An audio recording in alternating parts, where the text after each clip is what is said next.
Today on the Cameron Journal podcast, we are joined by Mikey Weinstein from the Military Religious Freedom Foundation. We did a big article with MRFF for Rouge's magazine when we were still open last year, and we've never had him with his own standalone hour-long segment on the podcast. We did kind of a short, brief news update on the weekly news podcast a couple months ago, but he's never had his own standalone segment. So that's what we're doing today. We're going to talk about Christian nationalism in the military and how he is fighting for the religious freedom of people in the military, and also what the greater national security threat for Christian nationalism is, sort of in brief.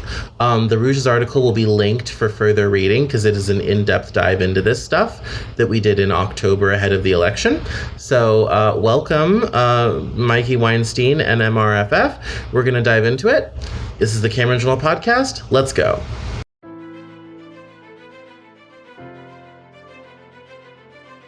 This is the Cameron Journal podcast. It's a place where we talk about important things. It's a place where we bring a little slice of the news to you. It's a place where we do important things, have important conversations. It's also things that I like to talk about. My name is Cameron Cowan, and this is the Cameron Journal podcast. Today on the Cameron Journal podcast, we are once again having a conversation with Mikey Weinstein from the Military Religious Freedom Foundation. The last time we spoke with him on the podcast, we did a quick half hour to talk about a very important victory they had with defending the religious rights of everybody in the United States military. And it was glommed onto a weekly news podcast that was very inconvenient. And so I thought I'd have him back on the show so we could talk about what the problem is, why we should be concerned about Christian nationalism in the military, and what some of their latest victories are. And they have had some very important victories as of late. And I also wanted to find out if things are better under the Biden administration as opposed to the, I would say, Christian nationalist in favor of Trump administration. So welcome, Mikey, to the Cameron Journal podcast. How are you? Just fine, Cameron. Thank you. It's great to be back here again. Good. So I want us to kind of start with those people who haven't been following this story with us. I first came across this organization from a YouTube video last year, and we ended up doing a very long, very full feature on Rouge's magazine just before the election about MRFF and the Christian nationalist problem in society and the military. So, Mikey, why don't you give us the 5-minute elevator pitch on what MRFF does, how you got involved, and why we all should be giving you a lot more money to help defend liberal society.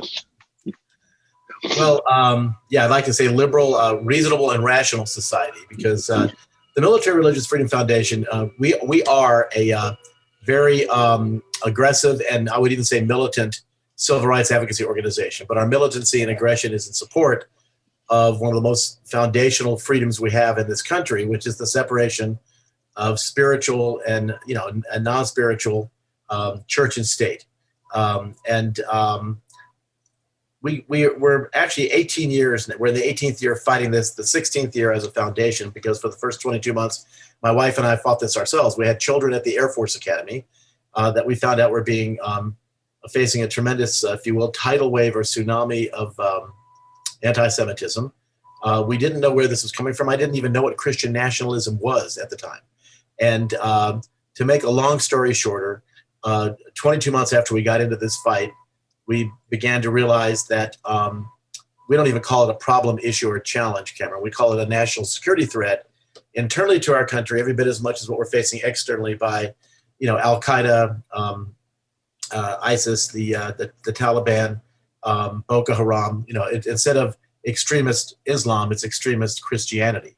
What is known as fundamentalist or dominionist Christianity, which recently, since the January 6th riots, has been termed Christian nationalism. These are people that hate democracy.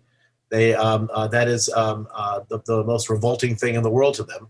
What they want is a theocracy based on their what we call weaponized version of the gospel of Jesus Christ, which is quite digital. Either you satisfy them that you are Christian enough, or they're going to oppress you in horrible, horrible ways. This is terrible when you see it in state legislatures, Cameron, or with sewage workers or cops or firefighters or in public schools. But it's way worse.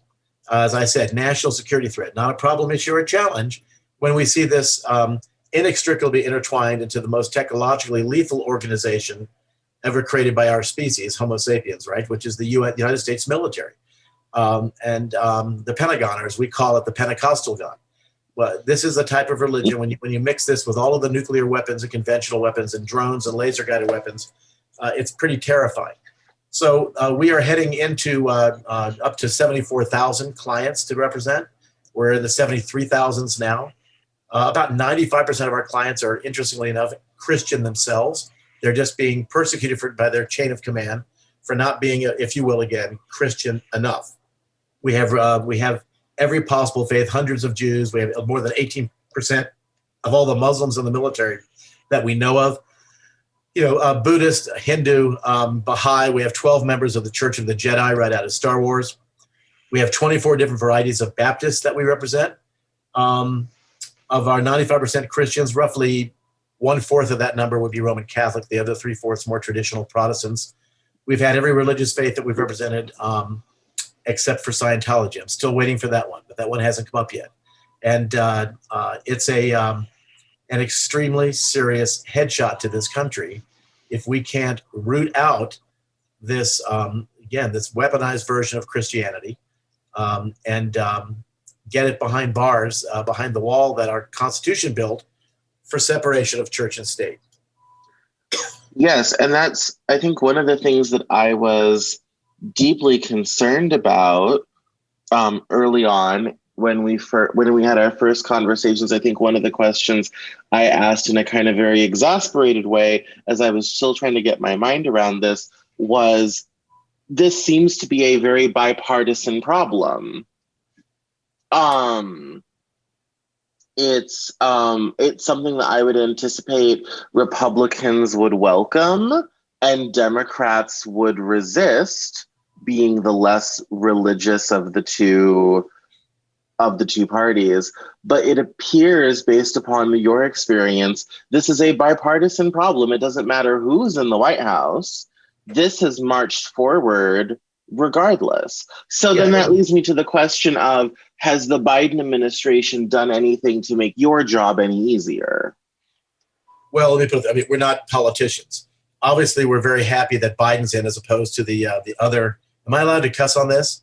Yes, you are. Motherfucker, Trump, that piece of shit, that cowardly, ignorant, entitled, mentally ill 4-year-old, and any of the other sycophants, who effusively service him.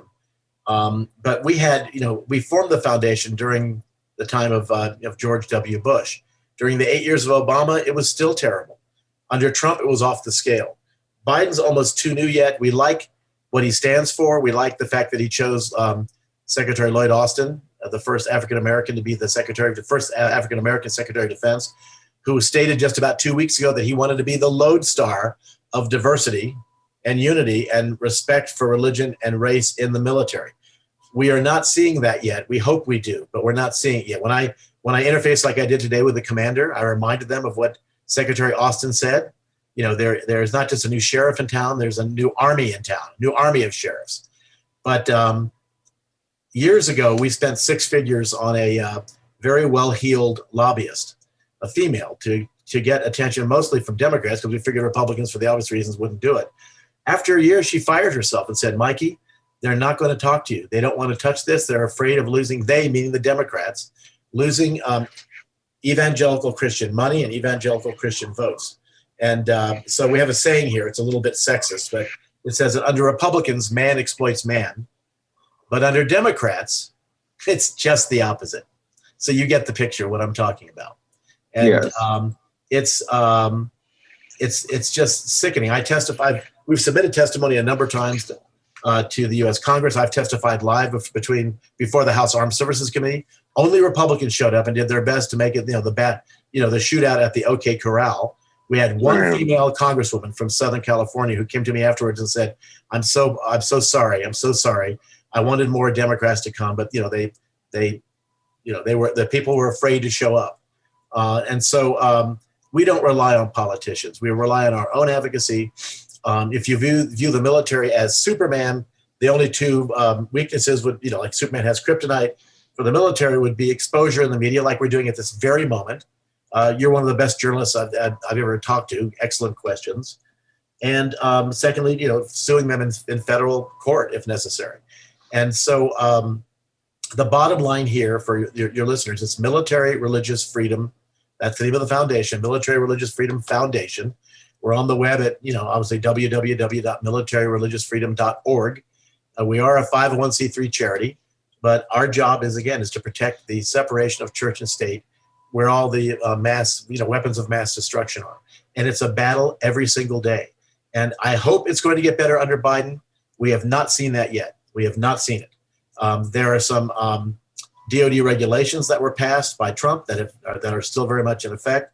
I feel good about it. I obviously feel much better that having him in than Trump for all of the obvious reasons. Remember, we're facing a Republican Party that when they saw the insurrection on TV, or if they were there in person on January 6th, Cameron, they didn't see insurrectionists or terrorists or people storming the Capitol to overthrow the electoral vote count. They saw highly motivated Republican donors and voters. That's what they saw. And that's why they say, boy, I want to keep that going into the midterms. And you see what's happening in this country. And I think we really have kind of a tripartite country now. The first part of the country are those people that oppose Trump and everything that he ever stood for. Remember, he's a cretin, but he put out a frequency that resonated with people that were white, straight, Christian, and male, and wanted to keep it that way for domination. The second part of the country are those like you and me who oppose the first part. Unfortunately, the third part of the country is the largest part, the largest swath. They are ambivalent. They don't care. They don't give a shit. They want to make sure they get their burger and hot dog at a ball game and a beer and make sure they can go bowling. They literally don't care.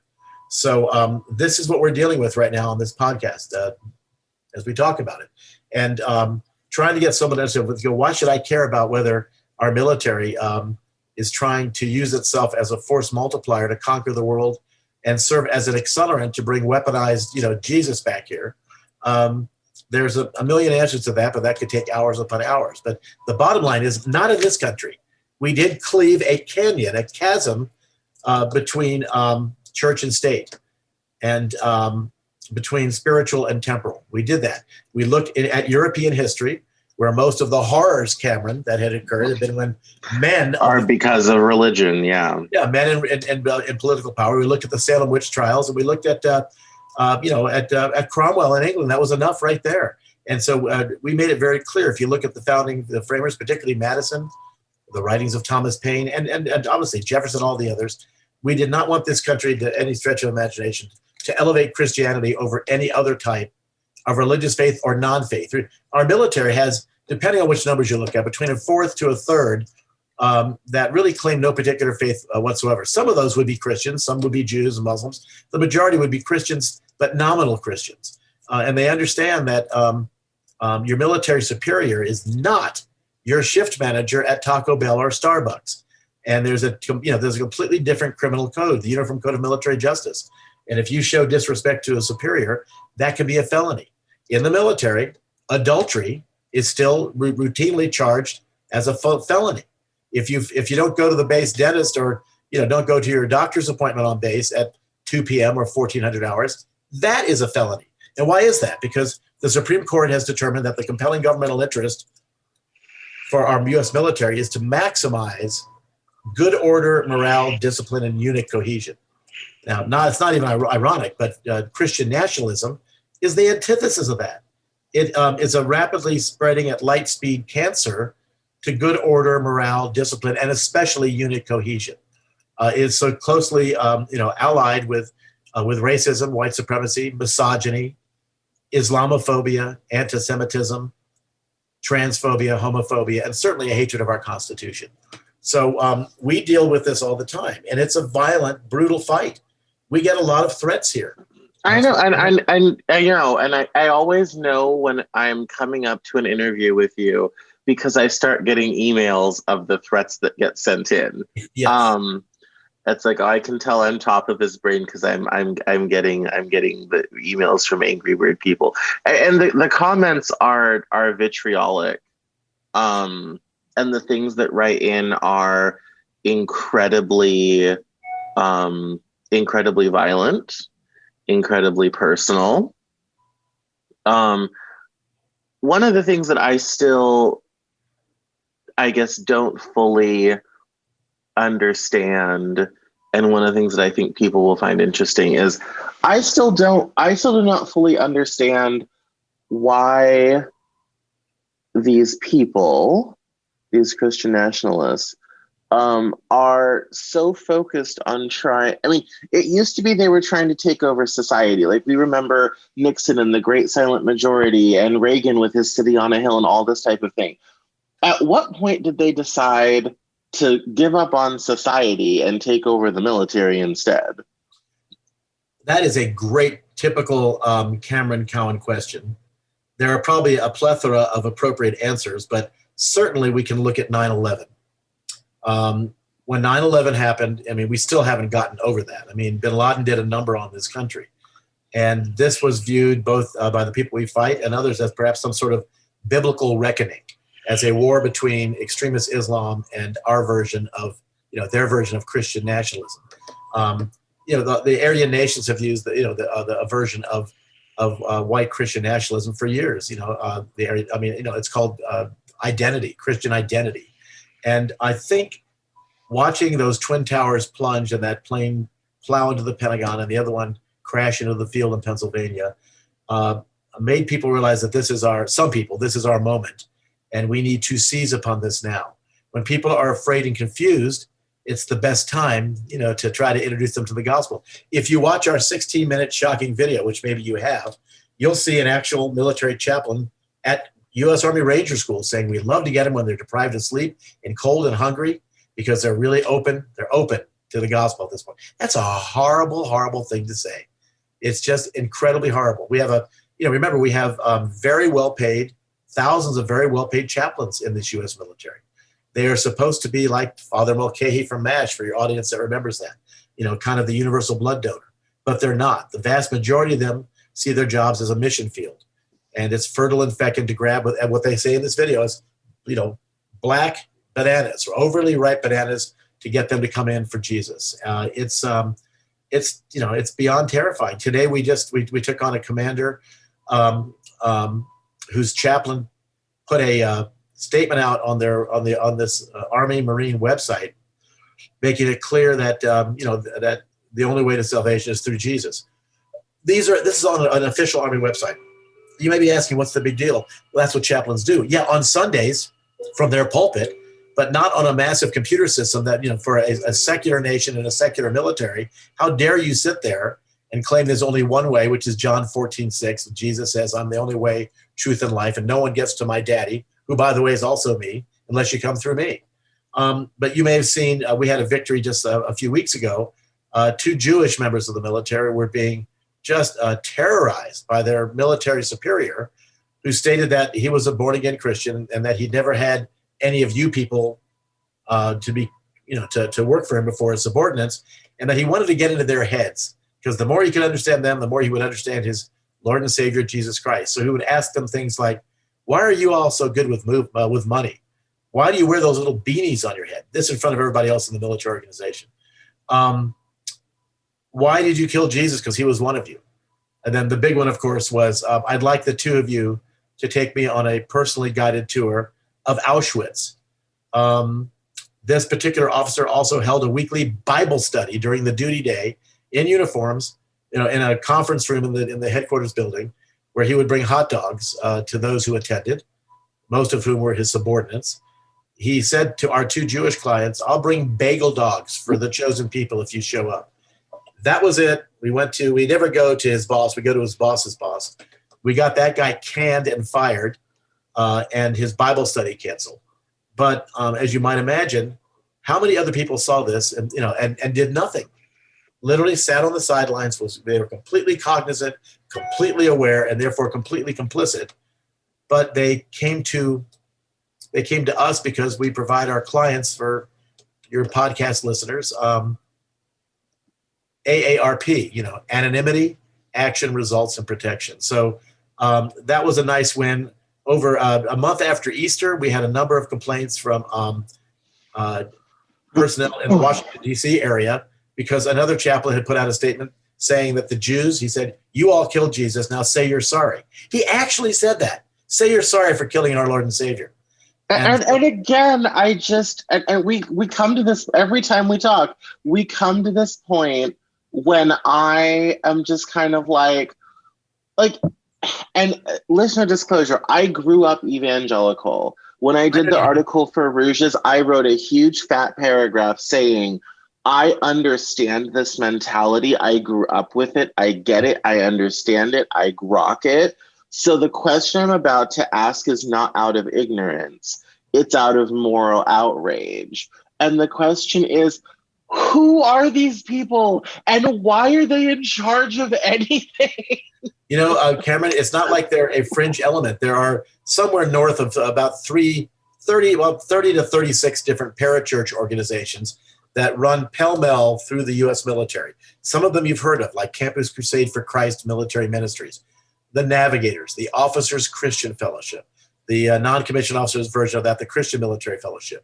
I can go on. And they are given succor and safety and encouraged on military installations. They've been with our combat units in Iraq and Afghanistan. And their job, again, is to get as many people into the kingdom as possible. It's called, of course, as you know, the Great Commission of Mark 16:15 and Matthew 28:19. One of the last things Jesus is supposed to have said to his disciples, which is, go and make disciples of all nations. It's a command. We have no trouble with just straight evangelicals. We have many of them on our staff. They donate to us, they're clients, because they realize that to follow the Great Commission, they must also follow the time, place, and manner requirements, because we're in America, of our Constitution, specifically the No Establishment Clause of the First Amendment of the Bill of Rights of the U.S. Constitution, a slew of construing federal case law on the same thing, and a vast number of Pentagon directives, instructions, and regulations. If you one of the first things I asked you when we did the article for Rouges is I said, why haven't you just taken this to the Supreme Court? This is clearly establishment. I mean, it's so obvious this is an establishment case. And even with Kavanaugh and Barrett on the court, they could not preserve the establishment clause by not ruling in your favor. This seems like a slam dunk. This is establishment. We'd like to think that. We'd like to think it. But with this court, I would never say that. And there's two other reasons. The first is you're not allowed in the military to sue in federal court until you have allowed the military. You have to let them exhaust their administrative remedies, which means that we need plaintiffs. The plaintiffs, sailors, soldiers, Marines, and airmen, guardians, as they're called in the Space Force, Coast Guardsmen, although they're not DOD, they're Department of Homeland Security now. They have to file EEO and Inspector General complaints. That can take months. And although they say they will protect your identity, they never do. You'd be surprised at the number of equal employment opportunity, EEO personnel, and Inspector General, IG personnel that are clients of MRFF, themselves. So that you get yourself outed. And I think I used this analogy with you before. Our clients feel like they are tarantulas on wedding cakes. And Cameron, you and I have been to weddings. Tarantulas on wedding cakes, well, they don't last very long.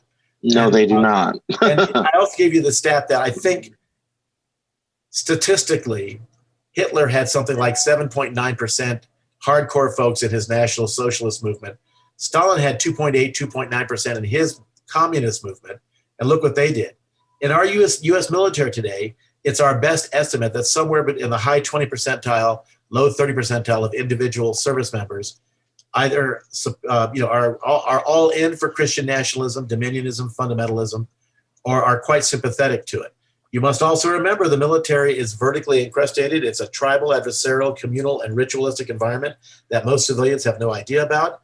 But when you graduate from a military academy like Annapolis, West Point, or where four of my kids went, where I graduated, the Air Force Academy in Colorado Springs, Colorado, or you go through ROTC or OTS or OCS or some other officer ascension program, when you graduate as a second lieutenant or an ensign in the Navy or Coast Guard, on that day, Cameron, you already outrank 90% of the military because you're an officer.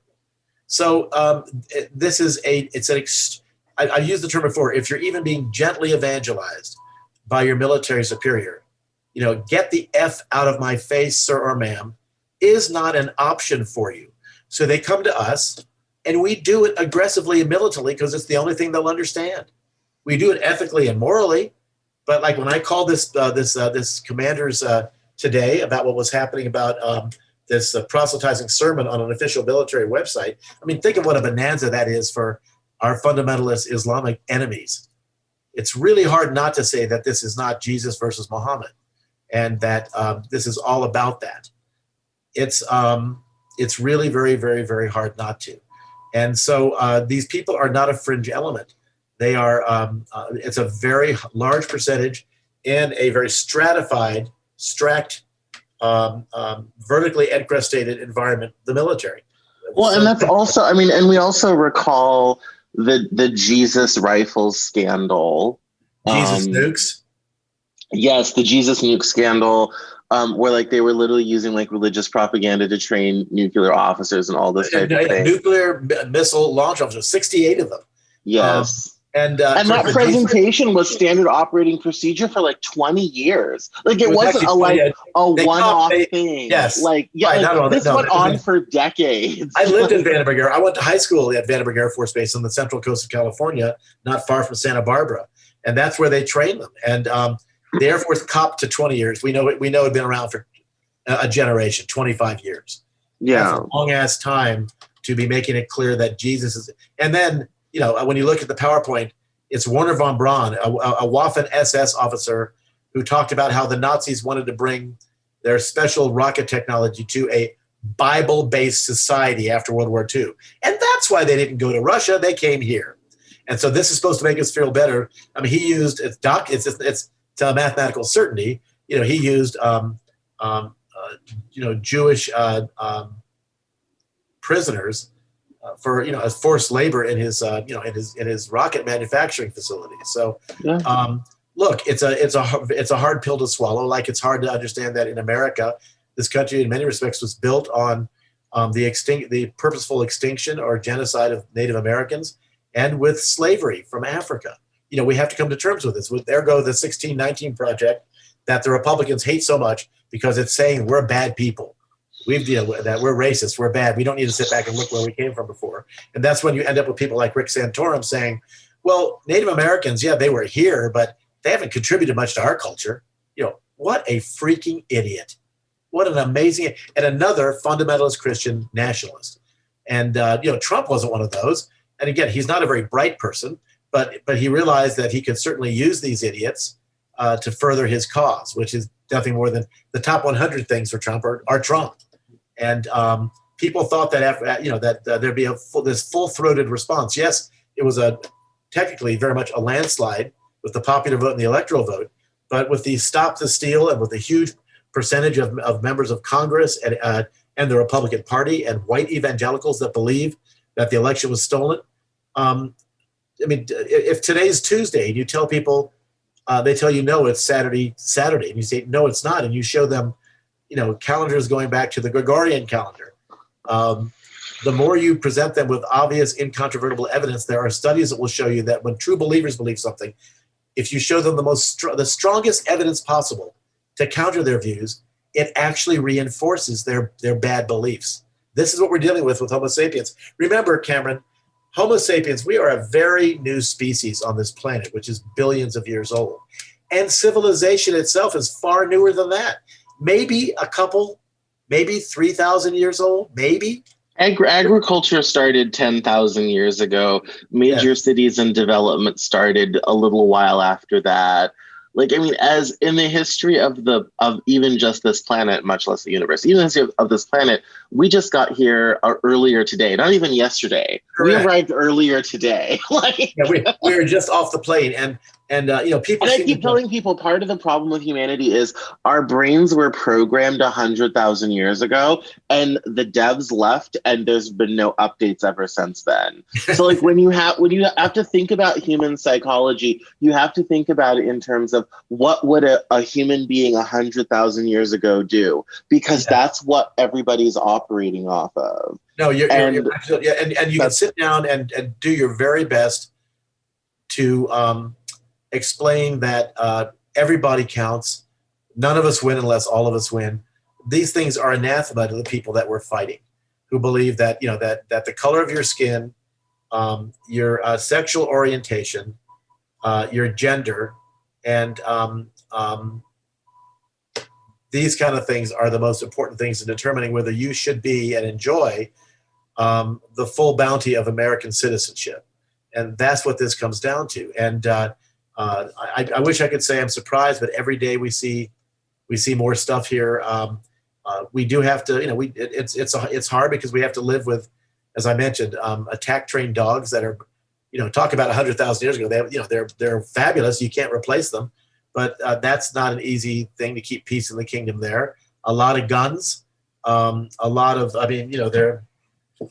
they're always nearby. And they're all over the house, our own private security, and we work very closely with our local law enforcement.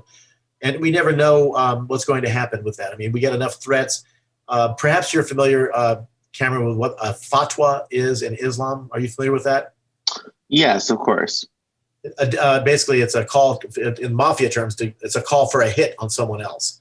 Salman Rushdie had one put on him by the entire country of Iran. In fundamentalist or Christian nationalism, it's called an imprecatory prayer. It's a prayer where you are basically praying to Jesus to go kill somebody or maim them.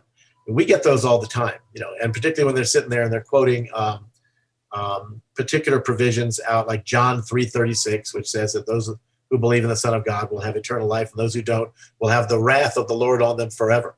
It doesn't indicate, well, what if you were raised in a different way? Or, and you have no familiarity with Christianity, or for that matter, you have had a very huge, significant affiliation like you did, but you've sat back saying, this is not working for me. I'm not buying this. And so I always have the same response. I get evangelized. When I wake up every morning, there's usually about a dozen to 15 evangelizing messages from almost all of the top Christian organizations that you can imagine in this country.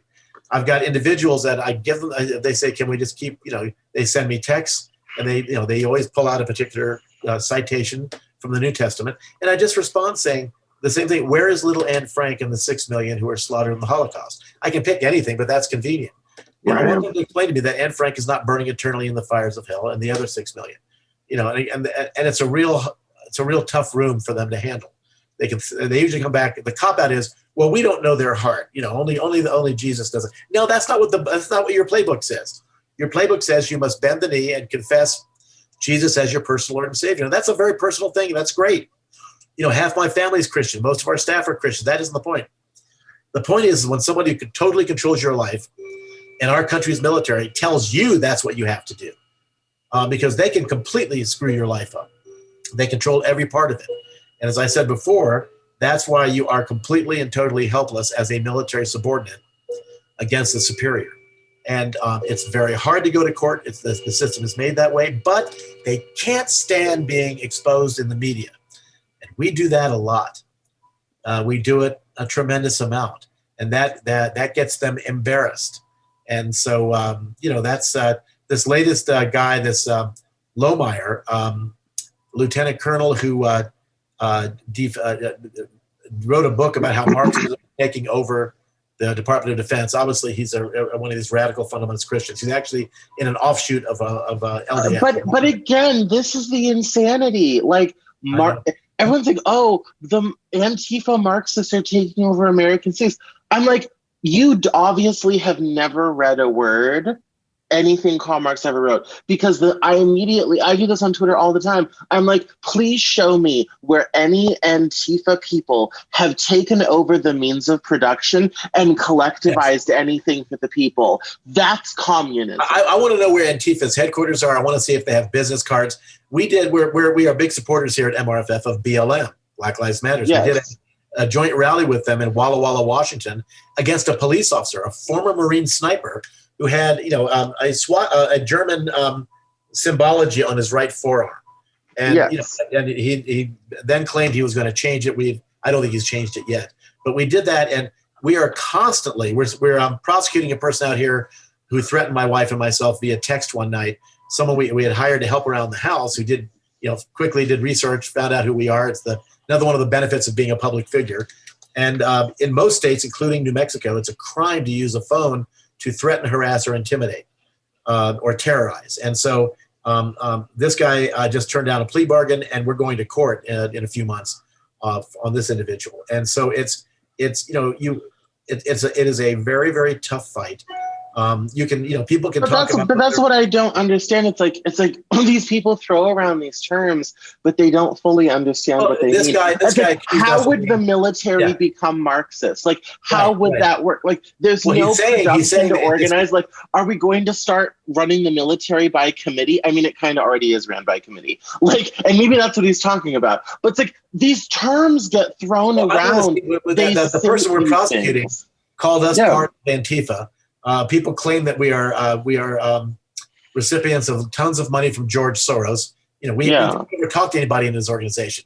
Not that we didn't try years ago, but nobody ever got back. I get the same thing. Like, you're just a part of Antifa. I'm like, I haven't been. I don't know. There's not been a Zoom call. Like, how am I a part of something? No one's ever contacted me. And George Soros has never written me a check. People like, oh, you're a part of the George Soros liberal media. I'm like, can George Soros please pay some of my bills? Because running this shit is expensive. If you believe that BLM and Antifa activists, dressed up like Trump supporters, I saw this on the internet the other night. Yes. To overthrow an election they had already won. Yes. That is stupider than thinking that Trump won in a landslide with the popular vote and from an electoral perspective. Sometimes you see these memes on the internet. In other words, these rioters they actually were Antifa and BLM dressing up to try to overturn the election that they won, the results of which they were happy with. So it is. I know. It's like, okay, so they're Black Lives Matter protesters, but there's only one problem with this. Look at the crowd. There was not a single person of color. There wasn't even light-skinned Hispanics. Like, there's no people of color in that crowd. It was literally all like white European people. So this is literally the widest Black Lives Matter protest in the history of the country. Like, and again, these things don't make any sense. And one of the things I still don't fully understand in all the conversations we've had is, where does this stuff come from? Well, again, it starts initially with with the playbook, the New Testament. The New Testament, or as it's called, the terrible texts by the famous Episcopal Bishop John Shelby Spong, has some really bad stuff in it. If you look at John 8:44, Jesus just does say, he's speaking to the Pharisees or the Sadducees, but it basically, you are the offspring of your father Satan, who was a murderer and a liar from the beginning. I get that one thrown at me a lot because I'm Jewish. If I wasn't a lawyer and didn't have a Jewish last name, if I was a journalist or an artist or something like that, my last name was Cowan, like my late former CPA. I don't think I would catch half the crap that 90% of the crap that we get. But there is if you rub too much below the skin of any American, you will find a lot of hatred of the other there. Hatred of women, hatred of LGBTQ, hatred of Muslims, hatred of Jews, hatred of our Constitution. Look, the idea is that the reason this person thought things were becoming that Marxism was here is because the push for diversity, the focus on history, to look back at that this nation was really founded in 1619, when slave owners brought slaves here, to Virginia. They don't like hearing that stuff. The same thing that Santorum said. Hey, we built this country ourselves. There might have been some people here. It's just it is the worst. I almost think like I'm living in a computer simulation, which some people think we are doing anyway. It's just, but we've all had this happen, Cameron. I'm sure you have also. You've had previously close friends and or family that you've had to cut relationships back or just ended them because they were supporting this crap. I have too many people like this in my professional life. I cannot have it in my personal life. I can't do that. Yeah, and that's, I think, just what boggles the mind so much. I recently watched an Adam Curtis documentary from the BBC, and he described neoconservatism and fundamentalist Islam as twin nightmares that basically started in different environments and basically started fighting each other. And as I was watching, and it was a series, so it's 3 hours long to watch it all together. And the thing that really kind of shocked me is how it seems to me that the rest of us have gotten caught in what's essentially a religious war between extremely Christian conservative people that are not moderate and give no quarter, and extremely fundamentalist Islam people that are the same. And I'm kind of like, maybe we just need to give them their own country. Like, can we move them somewhere? Like, somebody volunteer somewhere. Like, can we just get rid of them somewhere? And then the rest of the, like, moderate Islam can go do its thing, and the secular West can go do its thing, and they can just shoot at each other in a desert somewhere. Like, maybe we should just give them Arizona. Like, maybe we should just take the L and just give them Arizona and then let them stay there. You left out fundamentalist or extremely Orthodox Judaism. I mean, look what's happening in Palestine, the West Bank, Gaza, and with the Israelis right now. When you find this same, you find a lot of these same types of hatred in extremely Orthodox, like Lubavitcher Judaism. I'm Jewish, but I'm not very religious at all. I'm happy with the ethnicity and the culture and all that. I just don't buy into the theology. There are many people that are just like me. Many people in this country, the largest growing percentage of Americans. I mean, religion is way down, but secularism, human, agnosticism, atheism, humanism, and secular humanism, things like this. These things are growing rapidly, but will they grow rapidly enough? And when you've got it's basically seems to be stemming from the Abrahamic faiths. Judaism and Islam, yes, but they don't control our military. The Christians do. So when you're talking about the extreme fundamentalist aspect of that spectrum, it's the fundamentalist Christianity aspect that permeates, that is into the very fabric of the DNA of our military, our armed forces, our Army, Navy, Air Force, Marine Corps, Space Force, and Coast Guard. And it's almost as if we became suddenly discovered after January 6th. Remember, we were talking about numbers. You were talking about the way those people looked on that day. About 1 in 5 of them have a very strong military connection, either active duty, reserve, guard, or veterans. And people came to me going, why? I go, well, where have you been for the last 18 years that we've been fighting this? What do you mean, why? And again, if people go to our website and look at you can go into the search engine on the website and just look for shocking video. And it's 16 minutes to watch it. We've put it together over the years. It's incontrovertible what you look at there. And that's going on around the clock. And even with the new administration, the change in administration, I was a big Obama supporter, but things were very tough. He didn't get rid of his faith-based office in the White House. And, Roe versus Wade is actually in trouble. And I do not, even though these things appear to be a slam dunk, but between Kavanaugh and the other justices that are up there, I mean, we really miss people like Ruth Bader Ginsburg. This is going to be very, very hard and it's not just even them. It's the several hundred federal judges Trump put in place. That's what people, when people come along and say, oh, well, Trump didn't really have a chance to do anything that bad. I'm like, 221 justices will be shaping American law and legislation for 25 to 30 years. Oh, yeah. We will be living under the shadow of Trump until I'm retirement age. That's a long time. No, I believe me, that's exactly right. My wife and I have always said we never vote for a president.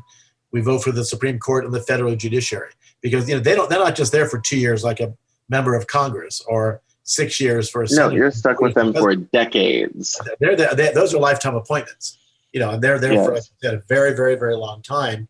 And it's a very tough thing. People ask, I was at a party this weekend, my first one since COVID.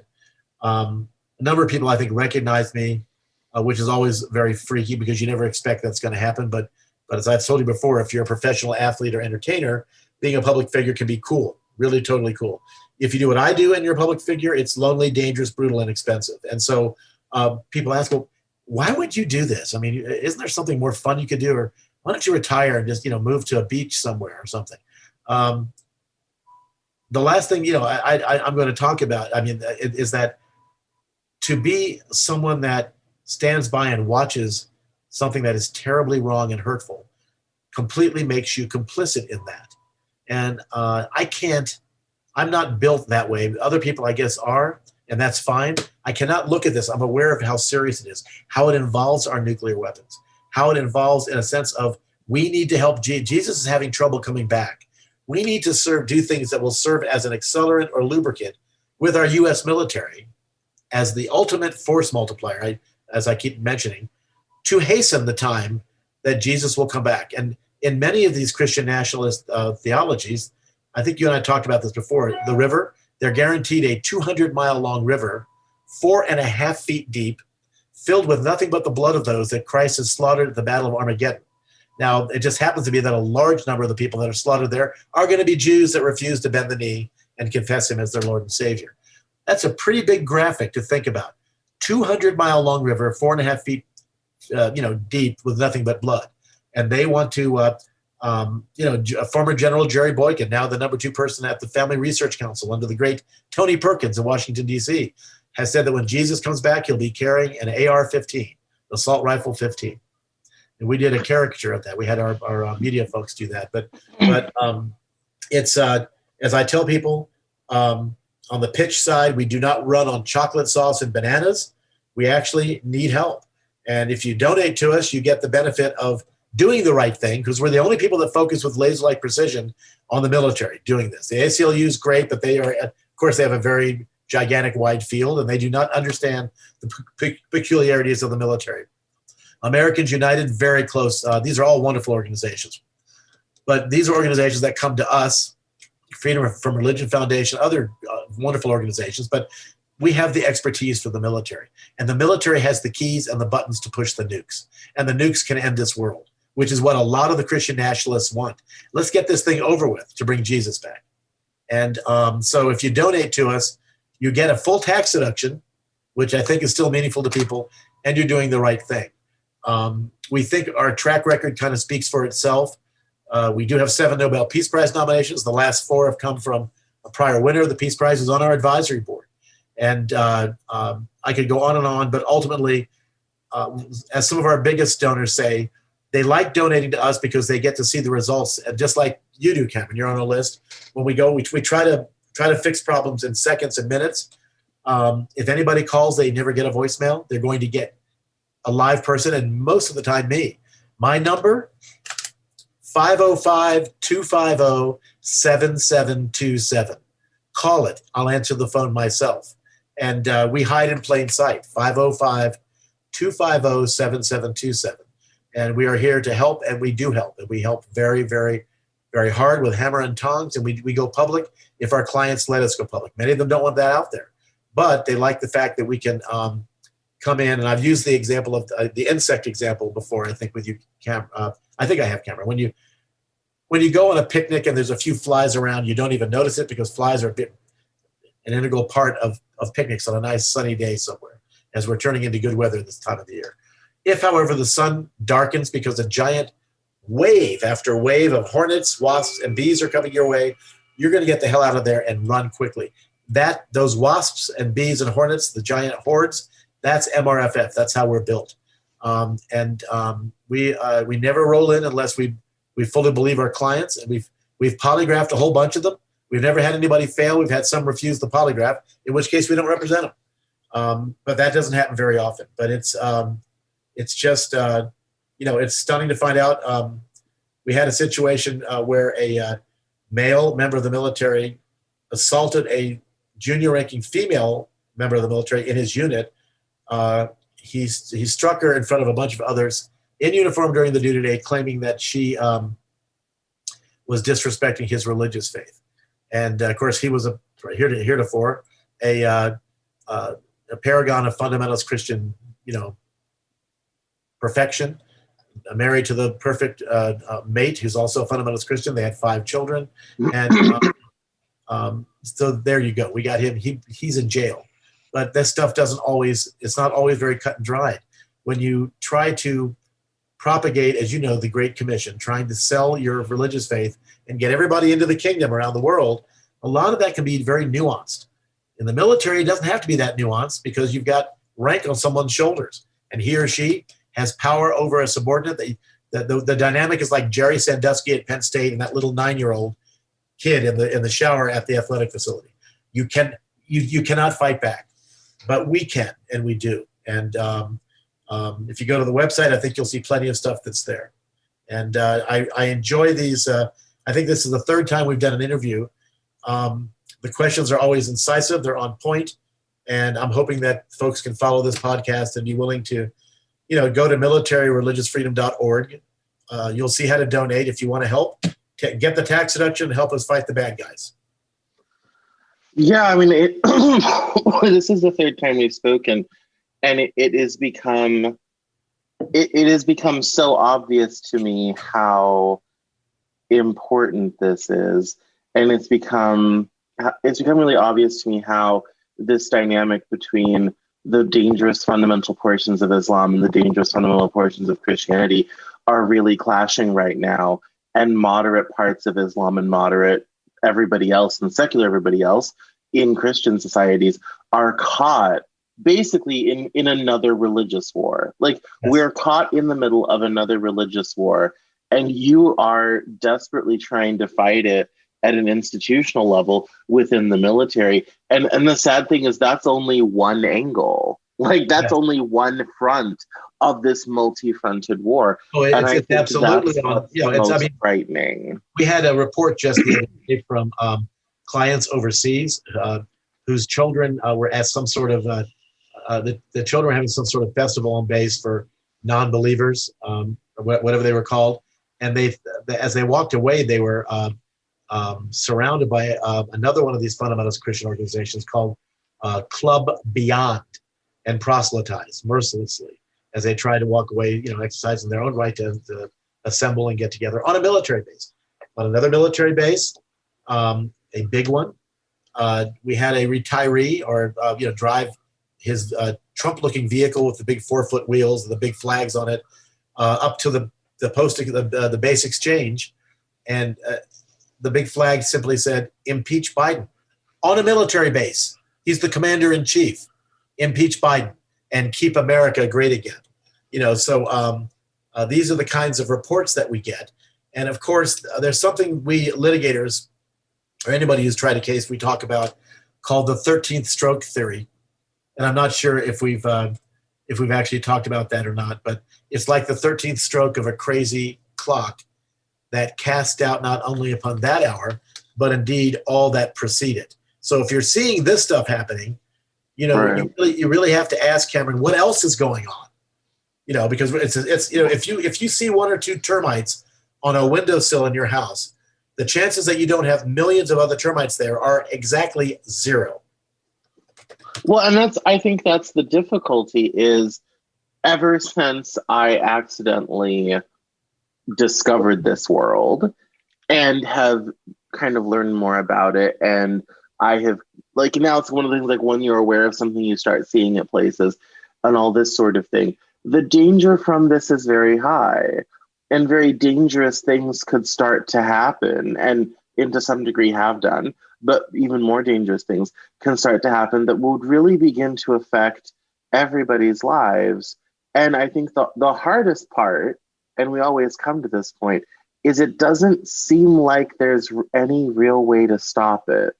I feel like we're on a train that's careening out of control, and there's no way to stop the train, and there's no way to get off of it. We say it all the time, that if our military would start court-martialing people that use their religion as a bludgeon and their military rank to an insuperable advantage to terrorize a subordinate, court-martial them and throw them in jail, it would begin to make a difference. But the military also has a horrible sexual assault and rape program, which fits in with Christian nationalism, because remember, the mothership is Christian nationalism. Fundamentalist dominion is Christianity. And the subordinate parts of that, I wrote an op-ed about this about a month ago, are the things: misogyny, homophobia, transphobia, anti-Semitism, Islamophobia, hatred of the Constitution. It all feeds it. White supremacy, racism. These are all parts of this very same mothership. So it's going to be a difficult task to stop it. I mean, we've had prior great awakenings in this country. There are those that think we're going through one right now, which is pretty damn scary. One of my closest friends is on our advisory board, Larry Wilkerson, the former, who's on our advisory board, for the former chief of staff to Secretary of State Colin Powell. Larry's a retired, 30-year Army veteran himself, full colonel, and he teaches public policy, government and public policy at the College of William and Mary. And so he frequently writes for us, and he replaced Glenn Doherty on our advisory board. Glenn was one of the two Navy SEALs, former Navy SEALs, killed in the attack on Benghazi. And he was the one that made me realize that the closer you get to drawing blood, the closer you get to the point of the spear in the military, the more Christian nationalism you see. The Green Berets, the Navy SEALs like he was, the Air Force parachute jumpers, the Marine Corps Raiders, Delta Force, other kinds of spec ops in the military. So it's very, very, very difficult to deal with this. And people sometimes use the term whack-a-mole. I don't agree with that. It's more like sometimes a weed whacker, but at least we're knocking the weeds back. They grow back 2 weeks later, but we're here fighting, and people know who we are. When we call in, it's very rare when I talk to someone that when they don't know who we are. It's like the old 60 Minutes thing. You didn't want 60 Minutes showing up on your doorstep if you were a bad guy. So, but as I said before, we're not a line item in the government budget. We need help. And if anyone listening to this podcast, there's no amount that's ever too small. If you're saying, okay, I want to help. If you don't, that's fine. Turn the channel, go someplace else. But if you want to help, go to militaryreligiousfreedom.org. That's our homepage. It'll show you right there how to donate, garner your tax deduction and feel good about doing the right thing. You're not going to have to take the risk that we take here. I don't say that to be a dick. We know it's risky. It's a very risky thing. I hope that I don't end up, or my family ends up dying violently the way that we are told we are going to die on a nightly and daily basis. And we're doing everything we can to fight against that. Ourselves and our own personal protection folks, local law enforcement, our personal protection dogs, and other supporters that are out there. But this is something that needs to be said, and it needs to be advocated for.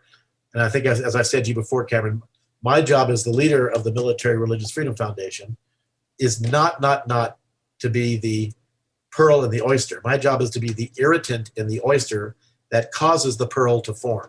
And I think we do that pretty well. Absolutely. Well, I know you have to get back to the work.